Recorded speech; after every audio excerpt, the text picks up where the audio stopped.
ನಾರಾಯಣಂ ಸುರಗುರುಂ ಜಗದೇಕನಾಥಂ ಭಕ್ತಪ್ರಿಯಂ ಸಕಲಲೋಕನಮಸ್ಕೃತಂ ಚ ತ್ರೈಗುಣ್ಯವರ್ಜಿತಮಜಂ ವಿಭುಮಾದ್ಯಮೀಶಂ ವಂದೇ ಭವಗ್ನಮರಾಸುರಸಿದ್ಧವಂದ್ಯಂ ವ್ಯಾಸಂ ವಸಿಷ್ಠನಪ್ತಾರಂ ಶಕ್ತೇಃ ಪೌತ್ರಂ ಅಕಲ್ಮಷಂ ಪರಾಶರಾತ್ಮಜಂ ವಂದೇ ಶುಕತಾತಂ ತಪೋನಿಧಿಂ. ಶ್ರೀ ಗುರುಭ್ಯೋ ನಮಃ. ಹರಿ ಓಂ. ವಿಷ್ಣು ಸಹಸ್ರನಾಮ ಸ್ತೋತ್ರದ 24ನೇ ಶ್ಲೋಕದ ಚಿಂತನೆಯನ್ನು ಇವತ್ತು ಮಾಡೋಣ. ಅಗ್ರಣೀರ್ಗ್ರಾಮಣಿ ಶ್ರೀಮಾನ್ ನ್ಯಾಯೋ ನೇತಾ ಸಮೀರಣಃ ಸಹಸ್ರಮೂರ್ಧಾ ವಿಶ್ವಾತ್ಮ ಸಹಸ್ರಾಕ್ಷ ಸಹಸ್ರಪಾತ್. ಭಗವಂತನ ಅನೇಕ ನಾಮಗಳ ವರ್ಣನ ಈ ಶ್ಲೋಕದಲ್ಲಿ ಬರ್ತದೆ. ಭೀಷ್ಮರು ಭಗವಂತನ ಸ್ತೋತ್ರ ಮಾಡುತ್ತಾ ಹೇಳುತ್ತಾರೆ, ಅಗ್ರಣೀಹಿ. ಅಗ್ರಣಿ ಅಂತಂದರೆ ಮುಂದಾಳು ಆದಂಥವ ಅಂತ ಅರ್ಥ. ಅಗ್ರೇ ಪ್ರಥಮೆ ನಯತಿ ಇತಿ ಅಗ್ರಣೀಹಿ. ನಮ್ಮೊಳಗೆ ತಾನು ನಿಂತು ನಮ್ಮನ್ನು ಮುಂದೆ ನಡೆಸುವ ಭಗವಂತ ಅಗ್ರಣೀಹಿ. ನಮ್ಮಲ್ಲಿ ಭಗವಂತ ತಾನೇ ನಿಂತು ನಮಗೆ ಪ್ರೇರಣೆ ಮಾಡಿ ನಮಗೆ ಶಕ್ತಿ ಕೊಟ್ಟು ತಾನೇ ನಮ್ಮಿಂದ ಕಾರ್ಯಗಳನ್ನು ಮಾಡಿಸುತ್ತಾನೆ. ಅದಕ್ಕೆ ಶ್ರೇಯಸ್ಸನ್ನು ನಮಗೆ ಕೊಡುತ್ತಾನೆ. ಇದು ಭಗವಂತನ ಕಾರುಣ್ಯ. ನಮ್ಮೊಳಗಡೆ ನಿಂತು ಮುಂದೆ ನಡೆಸುವಾತ ಭಗವಂತ. ಆದ್ದರಿಂದ ಮುಂದೆ ಅಗ್ರ, ಅಲ್ಲಿ ನಯತಿ ಇತಿ ಅಗ್ರಣೀಹಿ. ಮಹಾಭಾರತದಲ್ಲಿ ಅರ್ಜುನ ಮುಂತಾದ ಪಾಂಡವರ ಒಳಗಡೆ ತಾನೇ ಇದ್ದು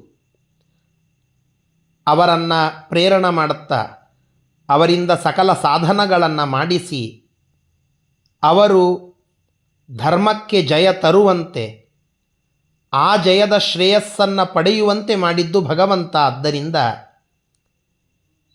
ತನ್ನ ಕಾರ್ಯ ತಾ ಮಾಡಿದವಗೆ, ಇನ್ನೊಬ್ಬರ ಹೆಸರು ಹೇಳದವಗೆ, ತಾನೇ ಅಲ್ಲಿ ನಿಂತು ತನ್ನ ಕಾರ್ಯವಾದ ಪ್ರೇರಣವನ್ನು ಮಾಡಿದ್ದು, ಅವರೊಳಗಡೆ ನಿಂತು ಮಾಡಿದ್ದು ತಾನು, ಧರ್ಮದ ಜಯ ಸಾಧಿಸಿದ್ದು ತಾನು, ಆದರೆ ಕೀರ್ತಿಯನ್ನು ಕೊಟ್ಟದ್ದು ಪಾಂಡವರಿಗೆ. ಇಂತಹ ಅಗ್ರಣಿ ಕರುಣಿ ಅದು ನಮ್ಮ ಪರಮಾತ್ಮ. ಆದ್ದರಿಂದ ಅಗ್ರಣೀಹಿ. ಗ್ರಾಮಣೀಹಿ. ಗ್ರಾಮ ಅಂತಂದರೆ ಗುಂಪು ಅಂತ ಅರ್ಥ. ಗ್ರಾಮಂ ಭೂತಗ್ರಾಮಂ ಅಂದರೆ ಸಕಲ ಜೀವರ ಸಮುದಾಯ ಅಂತ ಅರ್ಥ. ಗ್ರಾಮಂ ಎಲ್ಲ ಜೀವರ ಸಮುದಾಯವನ್ನು, ಎಲ್ಲರನ್ನ ಅವರ ಮನಸ್ಸಿನಲ್ಲಿ ಇದ್ದು ನಯತಿ ಮುಂದೆ ನಡೆಸುವವನು. ಆದ್ದರಿಂದ ಗ್ರಾಮಣೀಹಿ.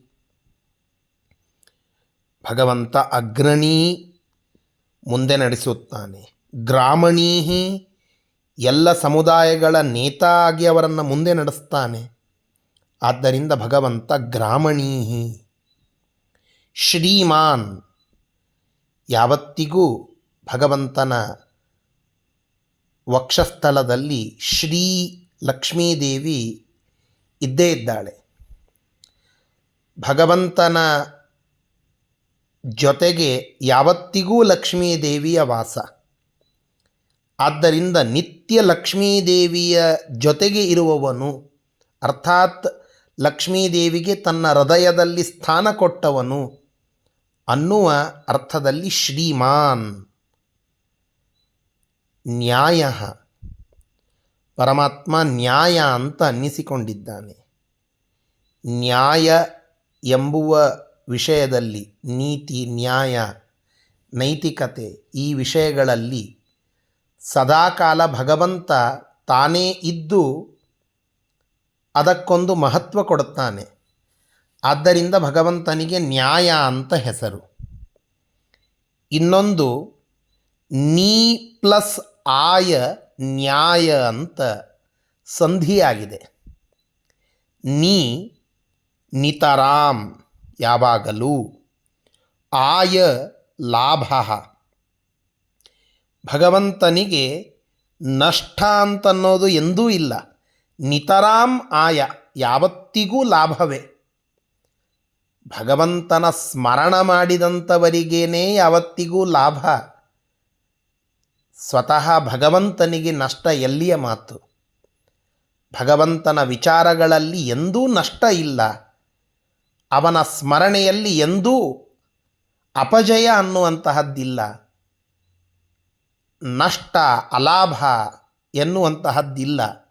ಆದ್ದರಿಂದ ನಿತರಾಂ ಆಯಃ ಲಾಭಃ ಯಸ್ಯ ಸಹ ನ್ಯಾಯಃ ಅಂತ ಒಂದು ವಿಶಿಷ್ಟವಾದ ಅರ್ಥ ಸತ್ಯಸಂಧತೀರ್ಥ ಶ್ರೀಪಾದಂಗಳವರು ತಿಳಿಸುವಂತಹದ್ದು.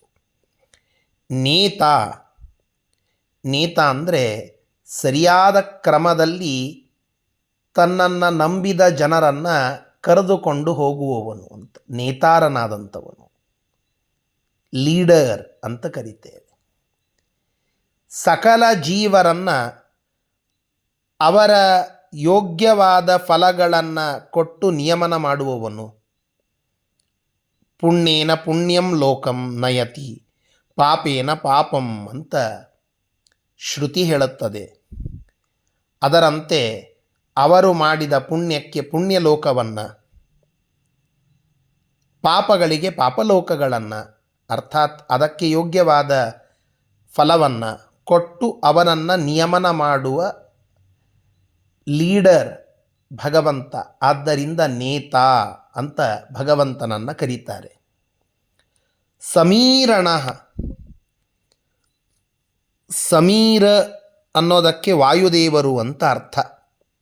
ವಾಯುದೇವರನ್ನು ಸಮೀರ ಸಮೀರ ಅಂತ ಕರೀತೇವೆ. ಚೆನ್ನಾಗಿ ಈರ, ನಮ್ಮನ ಪ್ರೇರಣೆಯನ್ನು ಮಾಡುವವರು ಅನ್ನುವುದಕ್ಕಾಗಿ ಸಮೀರ ಅಂದರೆ ವಾಯುದೇವರು ಅಂತ. ಆ ವಾಯೋಹೋ ನಹ, ನ ಅನ್ನೋದಕ್ಕೆ ಸುಖ ಅಂತ ಅರ್ಥ. ಸಮೀರರಾದ ವಾಯುದೇವರನ್ನು ನ, ಅವರಿಗೆ ಸುಖವನ್ನು ಕೊಡುವಂತಹ ಭಗವಂತ ಸಮೀರಣ ಅಂತ ಅನ್ನಿಸಿಕೊಳ್ಳುತ್ತಾನೆ. ಎಷ್ಟು ಅದ್ಭುತವಾದ ಅರ್ಥ! ಸಮೀರಣ, ಭಗವಂತ ವಾಯುದೇವರ ಸುಖಕ್ಕೆ ಮುಖ್ಯ ಕಾರಣ. ಇನ್ನೊಂದು ಅರ್ಥ ಈರಣ ಅಂದರೆ ಪ್ರೇರಣ ಅಂತ, ಟು ಮೋಟಿವೇಟ್ ಅಂತ. ಸಕಲ ಜೀವರನ್ನು ಭಗವಂತ ಅವರವರ ಯೋಗ್ಯವಾದ ಕರ್ಮಗಳಿಗೆ ಅನುಸಾರವಾಗಿ ಭಗವಂತ ಅವರನ್ನು ಮುಂದೆ ನಡೆಸ್ತಾನೆ, ಅವರಿಗೆ ಪ್ರೇರಣೆ ಮಾಡುತ್ತಾನೆ. ಅವರು ತಮ್ಮೊಳಗಿರುವ ಅಸುರ ಶಕ್ತಿಗಳನ್ನು ಕಳೆದುಕೊಂಡು ದೇವತಾಶಕ್ತಿ ಜಾಗೃತರಾಗುವಂತೆ ಸಾಧನ ಮಾಡಿಕೊಳ್ಳಲಿಕ್ಕೆ ಪ್ರೇರಣೆ ಮಾಡುತ್ತಾನೆ. ಇವೆಲ್ಲದಕ್ಕೂ ಮುಖ್ಯವಾದ ಕಾರಣ ಬುದ್ಧಿ. ಆ ಬುದ್ಧಿಯನ್ನು ಪ್ರಚೋದನ ಮಾಡುತ್ತಾನೆ. ಧಿಯೋ ಯೋನಃ ಪ್ರಚೋದಯಾತ್. ಮನೋತತ್ವಗಳನ್ನು ಪ್ರೇರಣೆ ಮಾಡುವಂತಹ ಪರಮಾತ್ಮ ನಮ್ಮನ್ನು ಸನ್ಮಾರ್ಗದಲ್ಲಿ ನಡೆಸುವಂಥವ. ಆ ರೀತಿಯಾಗಿ ಒಳ್ಳೆಯ ದಾರಿಯನ್ನು ಇತ್ತು ಪ್ರೇರೇಪಣೆ ಮಾಡುವ ಭಗವಂತ ಸಮ್ಯಕ್ ಈರಣ, ಚೆನ್ನಾಗಿ ಪ್ರೇರೇಪಿಸುವವನು. ಆದ್ದರಿಂದ ಸಮೀರಣ ಅಂತ ಭಗವಂತನನ್ನು ಕರೆಯುವುದುಂಟು. ಸಹಸ್ರಮೂರ್ಧ, ಮೂರ್ಧ ಅಂತಂದರೆ ತಲೆ ಅಂತ ಅರ್ಥ. ಸಹಸ್ರ ಅನ್ನುವುದಕ್ಕೆ 1,000 ಅಂತ ಲಿಟ್ರಲ್ ಮೀನಿಂಗ್. ಆದರೆ ಸಹಸ್ರ ಅನ್ನುವ ಶಬ್ದಕ್ಕೆ ಅನೇಕ ಅಂತ ಅರ್ಥ. ಅನಂತ ಅಂತ ವೇದದ ವಿಚಾರಗಳಲ್ಲಿ ನಾವು ಅರ್ಥವನ್ನು ತಿಳಿಯಬೇಕು. ಭಗವಂತನ ತಲೆಗಳು ಎಷ್ಟು ಅಂತ ಕೇಳಿದರೆ ಭಗವಂತ ಅನಂತ ತಲೆಗಳನ್ನು ಉಳ್ಳವನು. ಇದನ್ನು ವೇದವೇ ಹೇಳುತ್ತದೆ. ಪುರುಷ ಸೂಕ್ತದ ಮಂತ್ರದಲ್ಲಿ ನಾವು ಕೇಳುತ್ತೇವಲ್ಲ, ಸಹಸ್ರಶೀರ್ಷ ಪುರುಷಃ ಸಹಸ್ರಾಕ್ಷಃ ಸಹಸ್ರಪಾತ್ ಸ ಭೂಮಿಂ ವಿಶ್ವತೋ ವೃತ್ವಾ ತ್ಯತಿಷ್ಠದ್ದಶಾಂಗುಲಂ. ಸಹಸ್ರ ಅನಂತ, ಶೀರ್ಷ ತಲೆಗಳು, ಸಹಸ್ರಂ ಮೂರ್ಧಾನಃ ಯಸ್ಯ ಸಹ ಸಹಸ್ರಶೀರ್ಷ ಸಹಸ್ರಮೂರ್ಧ. ಈ ಅರ್ಥ ಇಲ್ಲಿ ನಾವು ತಿಳಿದುಕೊಳ್ಳಬೇಕು. ಅಂತಹ ಅನೇಕ ಶಿರಸ್ಸನ್ನು ಉಳ್ಳ ಅನಂತನಾದ ಪರಮಾತ್ಮ ತನ್ನ ಮಹಿಮೆಯನ್ನು ತೋರಿದ್ದು ಆ ಭಗವಂತನನ್ನು ಸಹಸ್ರಮೂರ್ಧ ಅಂತ ನಾವು ಹೇಳುತ್ತೇವೆ. ವಿಶ್ವಾತ್ಮ, ವಿಶ್ವಾತ್ಮ ಅನ್ನೋದಕ್ಕೆ ವಿಶ್ವವನ್ನು ನಿಯಮನ ಮಾಡುವ ಪರಮಾತ್ಮ ಅಂತ ಒಂದರ್ಥ. ಸರ್ವ ಜೀವ ಜಂತುಗಳಲ್ಲಿ ಅಂತರ್ಯಾಮಿಯಾಗಿ ಇದ್ದು ಎಲ್ಲ ಕಡೆಗೆ ವ್ಯಾಪ್ತನಾಗಿ ವಿಶ್ವನಾಗಿ ಭಗವಂತ ಅದರ ನಿಯಮನವನ್ನು ಮಾಡುವ ಸ್ವಾಮಿಯಾಗಿದ್ದಾನೆ. ಆದ್ದರಿಂದ ವಿಶ್ವಾತ್ಮ ಅಂತ ಒಂದರ್ಥ. ವಿಶ್ವವನ್ನು ಸೃಷ್ಟಿ ಮಾಡಿ ವಿಶ್ವಾತ್ಮಕನಾಗಿ ಇದ್ದಾನೆ. ವಿಶ್ವದಲ್ಲಿರುವ ಎಲ್ಲ ಜೀವರಲ್ಲಿ ತಾನೇ ಇರ್ತಾನೆ. ಆದ್ದರಿಂದಲೂ ಕೂಡ ಭಗವಂತನನ್ನು ವಿಶ್ವಾತ್ಮ ಅಂತ ನಾವು ಕರೀತೇವೆ. ಸಕಲ ಬ್ರಹ್ಮಾದಿ ಎಲ್ಲ ದೇವತೆಗಳಲ್ಲಿ ಅಂತರ್ಯಾಮಿಯಾಗಿದ್ದು ಜಗತ್ತಿನಲ್ಲಿ ವ್ಯಾಪ್ತನಾದ ಸ್ವರೂಪ ಅದು ಭಗವಂತನದ್ದು. ಆದ್ದರಿಂದ ವಿಶ್ವಾತ್ಮ. ಹೀಗೆ ಪರಮಾತ್ಮ ವಿಶ್ವಾತ್ಮನಾಗಿದ್ದಾನೆ. ಸಹಸ್ರಾಕ್ಷಃ, ಭಗವಂತನಿಗೆ ಸಹಸ್ರ ತಲೆಗಳುಂಟು ಅಂತ ಹೇಳಿದರು. ಅಲ್ಲ, ಒಂದು ತಲೆಗೆ 2 ಕಣ್ಣುಗಳು ನಾವು ಲೋಕದಲ್ಲಿ ನೋಡುವಂತಹದ್ದು. ಮತ್ತು ಸಹಸ್ರ ಮೂರ್ಧ ಅಂತಂದರೆ 1000 ತಲೆಗಳು ಅಂತ ಲೆಕ್ಕ ಇಟ್ಟುಕೊಂಡ್ರೆ 1000 ತಲೆಗಳಿಗೆ 2 ಕಣ್ಣುಗಳು ಅಂದರೆ 2000 ಕಣ್ಣುಗಳಾಗಬೇಕು. ಸಹಸ್ರ ಅಕ್ಷ ಅಂತ ಹೇಳಿದ್ರಲ್ಲ, ಇದು ಹೇಗೆ ಕೂಡುತ್ತದೆ ಅನ್ನೋದಕ್ಕೆ ಸಹಸ್ರ ಅಂತಂದರೆ ಅನಂತ ಅಂತ ಅರ್ಥ. ಭಗವಂತನ ಅನಂತ ತಲೆಗಳು ಹೇಗೋ ಹಾಗೆ ಭಗವಂತನ ಎಲ್ಲ ಅಂಗಾಂಗಗಳೂ ಅನಂತ ಅಂತ. ಸರ್ವತಃ ಪಾಣಿಪಾದಂ ತತ್ ಸರ್ವತೋಕ್ಷಿ ಶಿರೋಮುಖಂ ಸರ್ವತಃ ಶ್ರುತಿಮಲ್ಲೋಕೆ ಸರ್ವಮಾವೃತ್ಯ ತಿಷ್ಠತಿ. ಗೀತೆ ಹೇಳುವಂತೆ ಎಲ್ಲೆಡೆ ಭಗವಂತನ ಕೈ ಕಾಲುಗಳು, ಕಣ್ಣು ತಲೆ ಬಾಯಿಗಳು ಕಿವಿಗಳಿವೆ ಎಲ್ಲ ಕಡೆಗೆ. ಲೋಕವನ್ನೆಲ್ಲ ಆವರಿಸಿ ನಿಂತ ಅನಂತ ರೂಪ ಅದು ನಮ್ಮ ಪರಮಾತ್ಮನದ್ದು. ಪರಮಾತ್ಮ ಇಡಿಯಾದ ಬ್ರಹ್ಮಾಂಡದಲ್ಲಿ ಹಾಸುಹೊಕ್ಕಾಗಿ ನಿಂತಿದ್ದಾನೆ. ಆದ್ದರಿಂದ ಸಹಸ್ರಾಕ್ಷಃ ಸಹಸ್ರಂ ಅಕ್ಷೀಣಿ ಯಸ್ಯ ಸಹ, ಅನಂತ ಕಣ್ಣುಗಳುಳ್ಳವನು ಪರಮಾತ್ಮ. ಅವನು ನೋಡದ ಸಂಗತಿ ಇಲ್ಲ. ಆದ್ದರಿಂದ ಸಹಸ್ರಾಕ್ಷ. ಸಹಸ್ರಪಾತ್, ಸಾವಿರಾರು ಅರ್ಥಾತ್ ಅನಂತ ಕಾಲುಗಳನ್ನು ಉಳ್ಳವನು. ಆದ್ದರಿಂದ ಸಹಸ್ರಪಾತ್. ಇದರ ಅರ್ಥ ಅವನು ಹೋಗದ ಜಾಗವಿಲ್ಲ.